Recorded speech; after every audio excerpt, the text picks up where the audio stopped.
Asyrafil anbiya'i wal mursalin wa ala alihi wa sahbihi rasulillahi ajma'in, amma ba'd. Bersyukur kita atas kehadirat Allah Subhanahu wa taala. Alhamdulillah, pada malam hari ini kita dikumpulkan oleh Allah di rumahnya yang sangat sederhana ini. Mudah-mudahan yang baik kita hendaknya dinilai oleh Allah Subhanahu wa taala sebagai amal ibadah. Amin ya rabbal alamin. Salawat dan salam semoga senantiasa tercurahkan buat junjungan kita Nabi besar Muhammad sallallahu alaihi wasallam. Allahumma shalli ala sayyidina Muhammad wa ala ali sayyidina Muhammad. Bapak-bapak, ibu-ibu, jamaah perwiritan senang berbagi sedekah yang dimuliakan oleh Allah Subhanahu wa taala. Jika tidak ada aran melintang dan ketetapan Allah pun jatuh, takdir Allah pun berjumpa, insyaallah malam besok kita memulai salat tarawih insyaallah. Maka daripada itu, pada malam hari ini penting adanya kiranya kita bermaaf-maafan untuk memuliakan bulan suci Ramadan yang sudah berada di depan mata. Sama-sama kita saling bermaaf-maafan pada malam hari ini insyaallah. Amin Allahumma amin. Bapak-bapak, ibu-ibu yang dimuliakan oleh Allah Subhanahu wa taala. Tanpa panjang lebar, saya akan menyampaikan tausiah singkat, yakni 3 hal yang perlu diperbaiki sebelum dan sesudah melaksanakan ibadah Ramadan. Ini hal yang paling sering kita dengar, yakni yang pertama yang perlu kita perbaiki sebelum fajar Ramadan itu tiba adalah memperbaiki hubungan kita kepada Allah Subhanahu wa taala, atau kita mengenal dengan istilah hablum minallah. Hablum minallah sebelum menyambut bulan puasa dan akan berpuasa atau sedang berpuasa nanti atau sesudah bulan suci Ramadan, maka ini penting adanya. Namun tolak ukurnya adalah di bulan suci Ramadan nanti dan sekarang kita memperbaiki hubungan kita dengan Allah Subhanahu wa taala. Lalu bagaimana hubungan kita? Bagaimana cara memperbaiki hubungan kita kepada Allah Subhanahu wa taala? Maka secara sadar mungkin hari ini bapak-bapak, ibu-ibu yang mohon maaf jarang melaksanakan sholat atau selalu beralasan untuk melaksanakan sholat maghrib katanya masih di jalan, sholat isya katanya kecapean, sholat subuh katanya ketiduran, sholat zuhur katanya banyak kesibukan. Maka berarti secara tak langsung kita telah memperenggang hubungan kita kepada Allah Subhanahu wa taala, membuat hubungan kita dengan Allah Subhanahu wa taala jauh. Maka daripada itu bersempena akan masuk bulan suci Ramadan, hubungan yang kira-kira sudah renggang itu karena pekerjaan, karena lain hal, sehingga hubungan kita dengan Allah Subhanahu wa taala sedikit berjarak, maka di bulan Ramadan nanti kita perbaiki hubungan yang sudah rusak itu. Dengan bagaimana? Dengan cara mentaati apa yang disyariatkan oleh Allah Subhanahu wa taala semampu kita. Wattaqullaha mastata'tum. Bertakwalah kalian kepada Allah semampumu.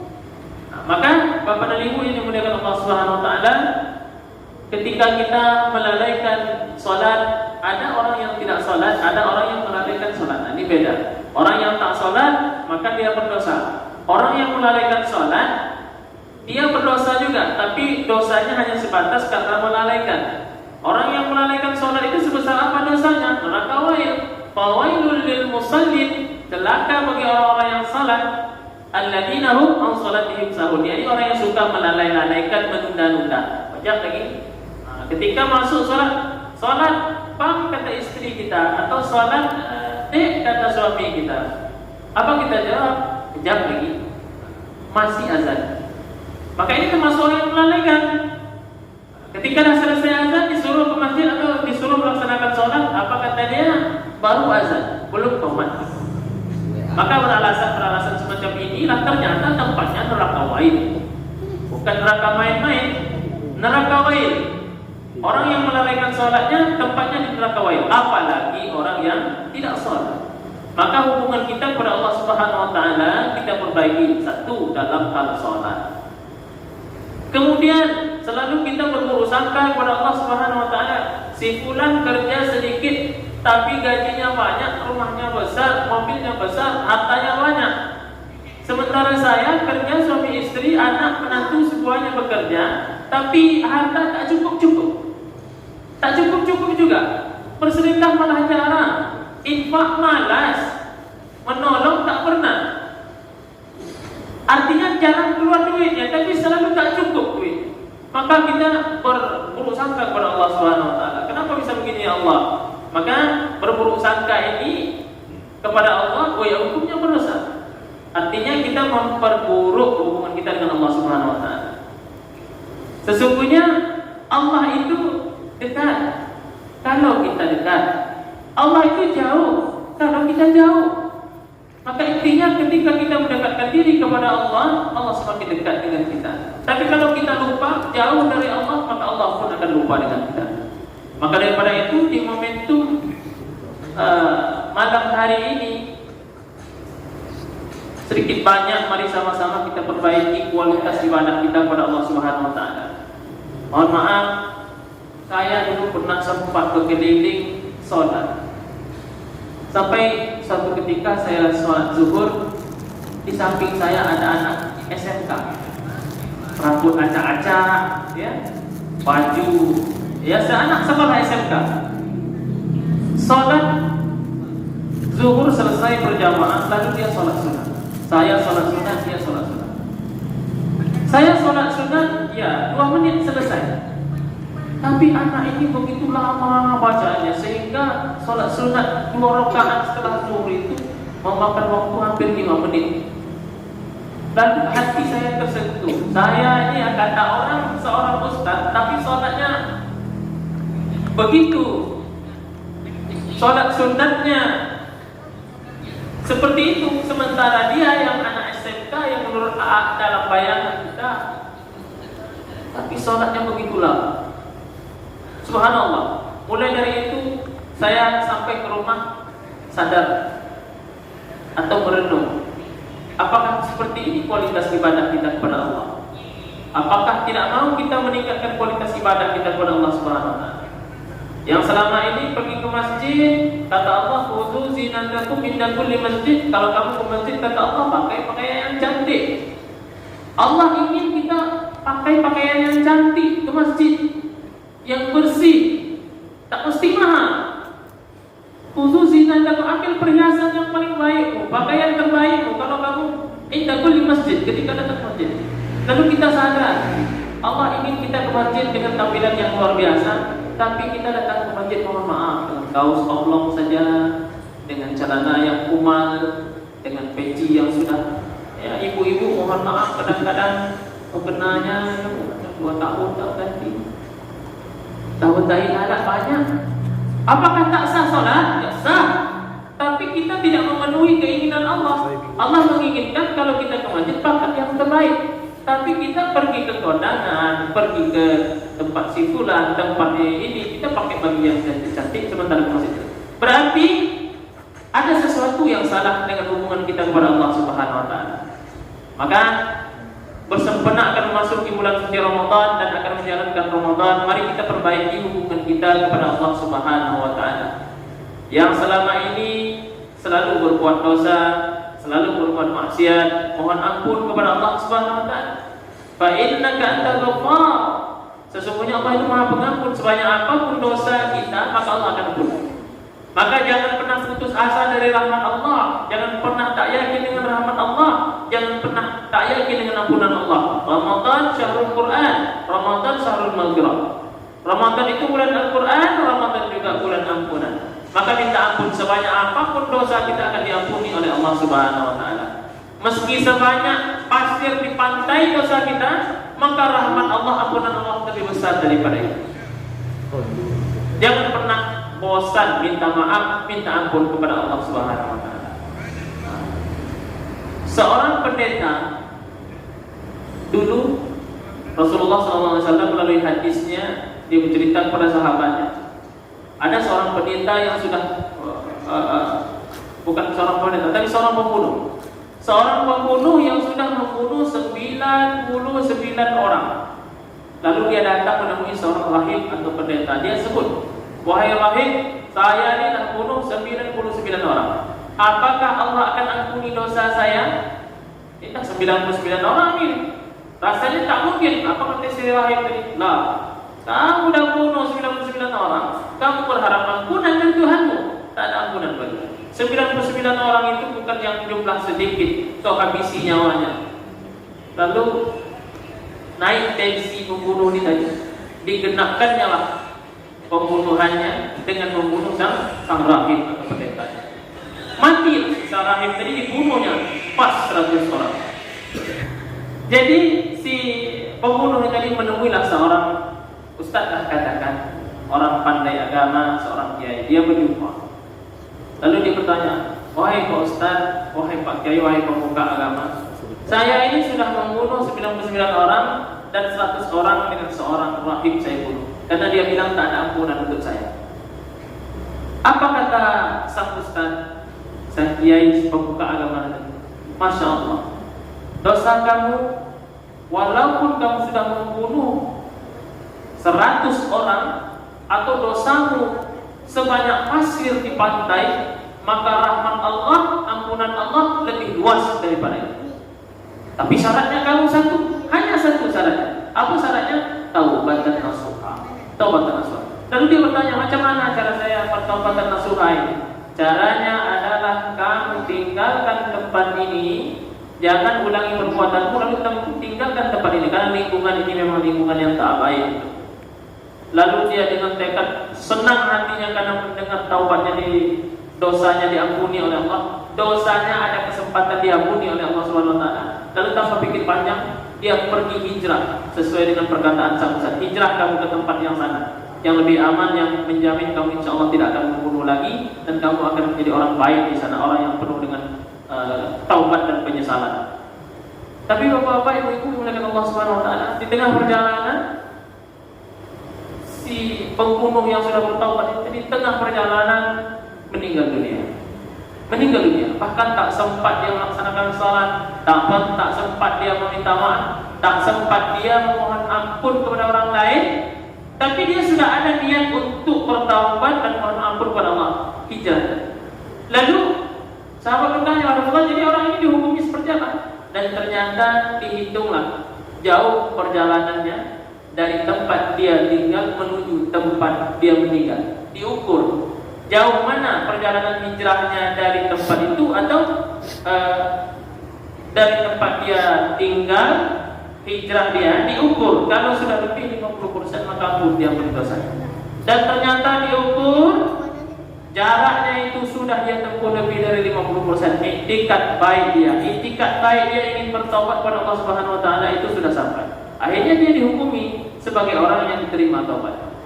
Maka apakah lagi kita, mohon maaf, yang jarang-jarang meninggalkan sholat, sering meninggalkan sholat dan sebagainya, maka insya Allah pintu taubat itu terbuka. Syaratnya taubatan nasuha, tidak mengulangi perbuatan.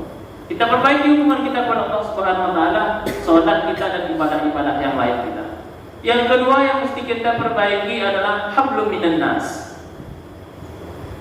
Hubungan baik kita kepada sesama manusia. Hubungan kita kepada Allah bisa kita minta ampun. Ibu-ibu meninggalkan sholat, lalu sholat berikutnya, "Ya Allah, ampunlah saya karena tadi meninggalkan sholat." Maka Allah akan ampuni dosa itu. Tapi kalau hablum minan nas, dosa seorang ibu menyakiti orang lain, itu tak akan diampuni oleh Allah Subhanahu wa taala sampai ibu minta maaf dengan orang yang bersangkutan. Sampai seorang bapak meminta maaf dengan istrinya. Maka dalam menyambut bulan puasa yang perlu diperbaiki hablum minan nas kepada orang lain, kepada sanak keluarga, kepada istri, kepada anak, kepada orang tua.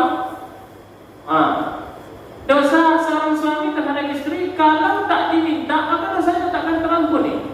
Maka daripada itu perlu adanya. Kenapa dalam Islam salat berjamaah di rumah itu suatu hal juga yang baik. Selain seorang suami salat berjamaah di masjid atau di mushola, lalu dia pulang ke rumah, Sekali-sekali dia berjamaah dengan istrinya, lalu bermaaf-maafan di sana ketika sang suami mau pergi keluar rumah kerja, sang istri mau pergi keluar rumah kerja dan sebagainya, lalu dia bersalaman, maka dalam salaman itu tadi berguguranlah dosa-dosa. Tak ada orang yang bermaafkan, kata Rasulullah SAW, dua orang yang saling bermaafkan kecuali di antara mereka itu gugur dosa-dosa. Maka mohon maaf kalau kita melihat orang jamaah tabligh ya, jamaah tabligh yang dulu pernah sempat di mushola ini bulan puasa, mereka itu kalau bersalaman, bapak dan ibu, mereka tak mau melepaskan tangannya itu sebelum kita yang melepaskan. Dia salaman sama kita, tapi dia tak mau melepaskan tangan. Kenapa? Selama apa yang kita berjabat, selama itu pula dosa berguguran. Maka salaman kita seharusnya menjangkau mereka. Goyang sedikit, biar berjatuhan dosa-dosa. Begitu adab bersalaman itu dalam Islam. Bukan hanya sekedar salam. Kalau kita kan kadang-kadang salam sedikit sih. Salam. Bapak-bapak, ibu-ibu yang Allah Subhanahu wa taala. Jadi dosa itu tidak hilang hanya dengan berpandang-pandangan. Dosa itu tidak hilang hanya dengan klakson mobil, klakson datang aja. Itu tak gugur dosa. Tapi dosa itu akan gugur ketika dua orang insan yang bertikai, yang dia merasa penuh dengan dosa, bersalam-salaman dan meminta keikhlasan. Itulah yang disebut dengan istilah halal bihalal. Halal bihalal itu maksudnya halal dengan halal. Maaf Pak Haji, saya minta halal, apa yang telah termakan, tak sengaja atau tidak, saya minta halal. Entah saya menyakiti perasaan Pak Haji, sengaja ataupun tidak, saya minta dihalalkan, mohon dimaafkan. Maka seperti itulah konsep halal bihalal. Jadi hablum minan nas, hubungan sesama manusia, kepada tetangga, kepada orang tua harus kita laksanakan. Paling tidak memang tidak disyariatkan sebelum menyambut bulan suci Ramadan. Tapi yang namanya memaafkan itu mesti dilakukan setiap saat, kapan saja. Hablum minan nas perlu kita perbaiki.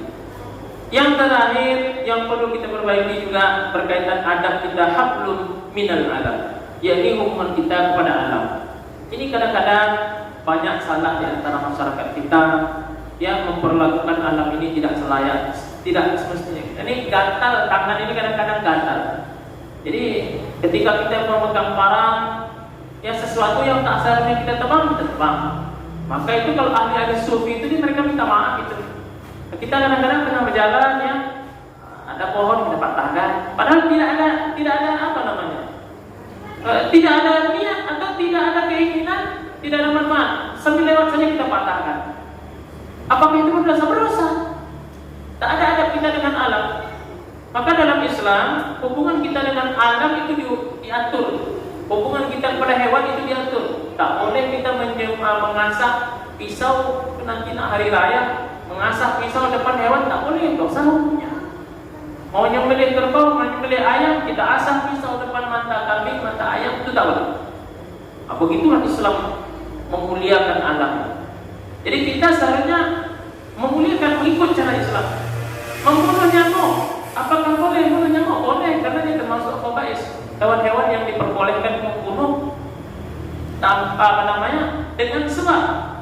Tak boleh juga bunuh nyamuk tak ada sebab. Nyamuk terbang pukul, tak boleh. Lalu bunuh nyamuk itu sekali pukul. Dalam Islam diajarkan seperti itu. Tidak boleh memutilasi.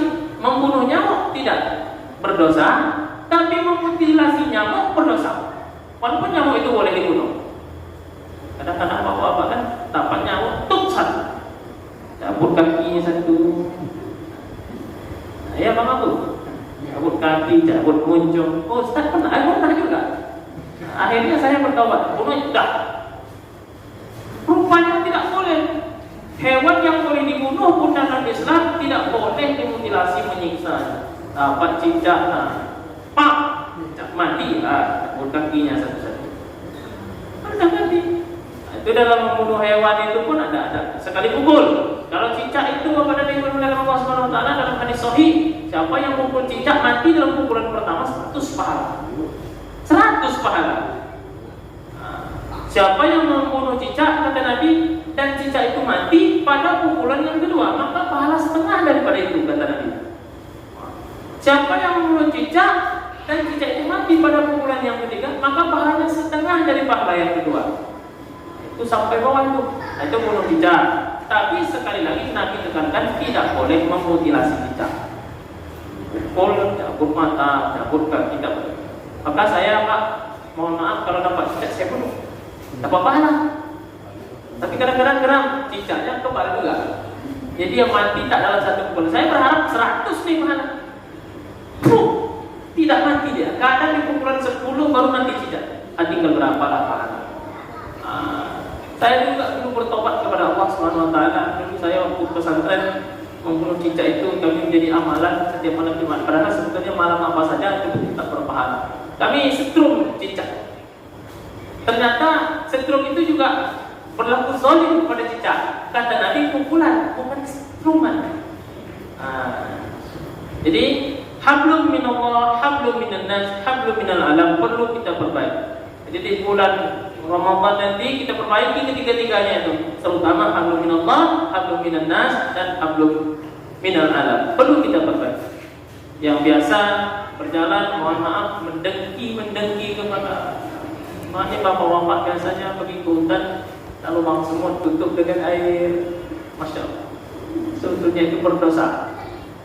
Kadang-kadang kencing itu lubang semut, banyak. Jadi sarang burung kita coba kita pikirkan. Kalaulah Islam tidak mengatur, sedang diatur saja banyak manusia yang jahat. Burung-burung itu kemarin tempat Pak Ipul, malam apa namanya Ramadan, lautnya itu burung wak-wak. Semua undangan itu lautnya burung wak-wak. Coba pikirkan. Berapa ekor, berapa ratus ekor burung wak-wak itu habis mati. Tapi burung wak-wak itu kan boleh dimakan, betul. Tapi pernahkah kita memikirkan seandainya burung wak-wak itu sedang bertelur, sedang beranak kecil? Disitulah Islam mengatur kalau kamu mau menyembelih dalam Islam, jangan sembelih hewan yang sedang hamil.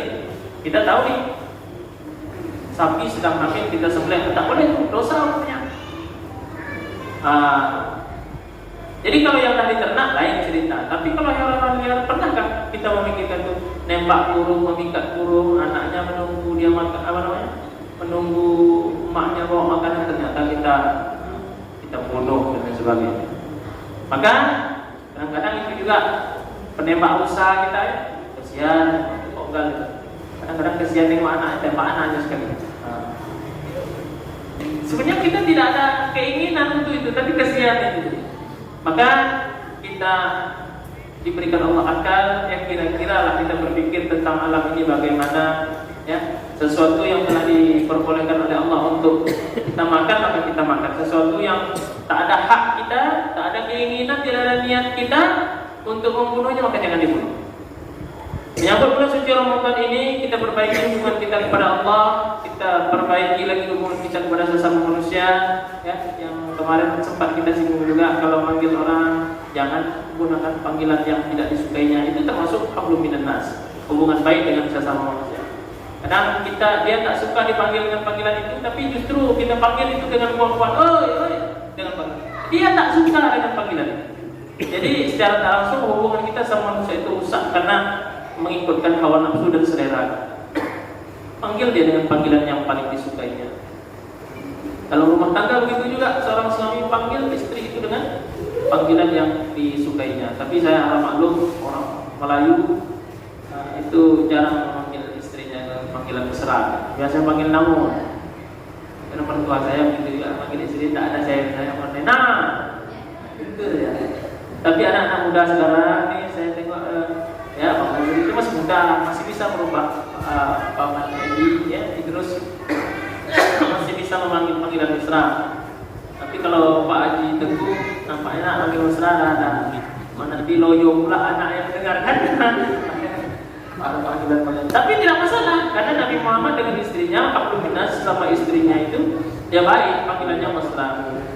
Bahkan sampai ketika Siti Khadijah mau meninggal dunia, dia menyempatkan nulis puisi untuk suaminya Nabi Muhammad SAW. Saya yakin ibu-ibu di sini tak pernah berpuisi untuk suami. Kalau pun berpuisi nanti itu namun buat kebiasaan. Lihat kan. Nah, jadi boleh buat puisi. Apakah bunyi puisinya? Wahai suamiku, semua hartaku sudah aku serahkan untuk perjuangan Islam. Kalau nanti engkau ingin berjuang dan aku sudah meninggal, kata Siti Khadijah, silakan engkau gali kuburku, ambil tulang belulangku. Kalau engkau ingin menyeberang lautan, ambil tulang belulangku itu, ambil tulang belulangku itu, jadikan jembatan. Ah, begitulah dia, saking sayang kepada Nabi Muhammad. Semua hartanya. Siti Khadijah itu ibu janda paling kaya, janda terkaya di Mekah itu Siti Khadijah. Ketika dia mau meninggal dunia, itu dibuat puisi. Semua harta sudah habis, tak ada yang kumiliki lagi kecuali engkau. Kalau engkau nak nyeberang lautan berdakwah, ambil tulang-tulangku, jadikan jembatan. Itu menandakan sayangnya seorang istri kepada suami, mendukung setiap perjuangan suami. Maka Bapak dan Ibu oleh Allah Subhanahu Wa Taala, mudah-mudahan ceramah yang singkat ini dapat membuka wawasan kita. Kiranya menyambut bulan suci Ramadan ini penuh dengan kesucian hati yang nanti insyaallah kita maaf-maafan, kita perbaiki hubungan kita kepada Allah Subhanahu Wa Taala, salat kita perbaiki, ya, zikir kita perbanyak, infak sedekah kita perbanyak di bulan suci Ramadan ini. Jangan pernah takut dengan rezeki Allah, karena rezeki Allah itu luas. Maka setiap doa kita selalu mengatakan, ya Razzaq farzuqna rizqan hasian halal dan thayyiban. Wahai Allah yang pemilik rezeki, berikanlah kami rezeki yang baik, yang halal lagi baik. Wa in kana rizquna bis-sama' fa'anzilhu, kalau rezeki kami di atas turunkan ya Allah. Wa in kana rizquna 'asiran fayassir, kalau rezeki kami sulit ya Allah fayassir, mudahkanlah. Wa in kana rizquna ba'idan faqarrib, kalau rezeki kami jauh ya Allah dekatkanlah. Maka bermacam-macam cara Allah mendatangkan rezeki kepada kita, tinggal kita mau memintanya dan sabar atau tidak. Kita perbaiki hubungan kita kepada sesama manusia, dan ingat, dosa kepada sesama manusia, Allah tidak bisa mengampuni dosa sesama manusia kecuali manusia itu yang saling meminta maaf. Maka pada malam hari ini itulah yang akan kita laksanakan, maaf-maafan. Yang ketiga, hablum minal alam, hubungan kita dengan alam semesta ini mesti kita perbaiki. Kalau tidak ada niat, tidak ada hajat, maka jangan merusak sesuatu. Kecuali ada hajat, baru boleh kita merusak sesuatu, menebang dan sebagainya, karena ada hajat. Kalau tak ada hajat, sambil lewat saja kita ayunkan parang kita lalu merusak pohon-pohonan, maka itu juga sebenarnya dalam Islam dilarang.